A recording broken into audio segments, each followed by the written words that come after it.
Would the United States go to war with the largest navy in the world, starting effectively what is a world war over some rocks in the South China Sea? And there is a debate in Washington that's going on right now about the merits of the mutual defense treaties, that should it be about an invasion of the Philippine homeland that the United States would come to defend, or is it at any territory within the exclusive economic zone, which is in the South China Sea as well?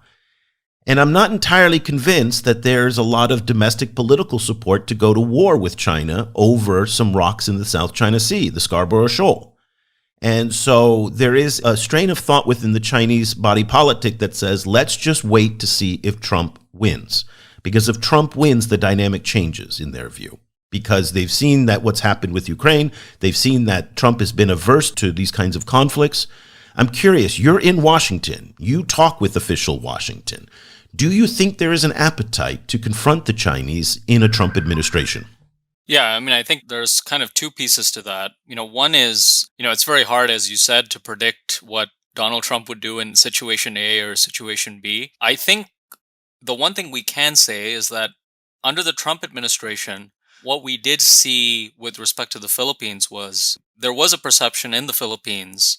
And when you go to the Philippines, you still hear this from some people in policy circles, that under the Obama administration, particularly with respect to Scarborough Shoal, when the United States tried to broker an arrangement between China and the Philippines, and essentially the Chinese reneged on that, and the Philippines essentially lost Scarborough Shoal, a view of some people in the Philippines was that that was a moment of betrayal, really, for the U.S.-Philippine alliance. And it already showed that the United States would be unwilling to sort of commit when it came to the South China Sea. But fast forward a few years later, and you had Donald Trump come into office and take a very, very tough stance against China. And part of that was, under the Trump administration, actually was where you first started to see more clarity, relatively speaking, about the mutual defense treaty, what would happen in the South China Sea. And that's carried on in the Biden administration as well. Now, would that necessarily sustain itself if Trump came back to office after an election? It's hard to say,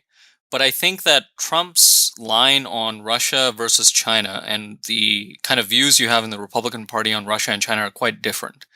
Because the China threat is seen as more of a challenge, relatively speaking, than the Russia challenge or the Russia threat. There's more unity around that. But whether that translates into the South China Sea more specifically, that remains to be seen. Because, there's much more talk even now in Washington on Taiwan than there is on the South China Sea. In fact, the Philippine ambassador to the United States, I think, just said something to the effect about a few days ago that in spite of the fact that we're talking a lot about Taiwan, we need to be talking more about the South China Sea, an eventual scenario. Frankly, I do think that it's very difficult for me to see if there's an overt sort of Chinese confrontation against the Philippines, a US president not doing anything, if it was so clear that China was infringing on Philippine rights, given how big the asymmetry is and how big the situation is with respect to the sort of China conversation in Washington.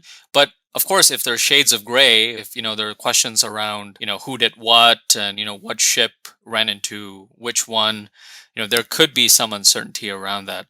But I think even under a Trump administration or a second Biden administration, we will see U.S. policy on the South China Sea, at least when it comes to the U.S.-Philippine alliance, be quite constant. There'll be some change, but mostly continuity. Now,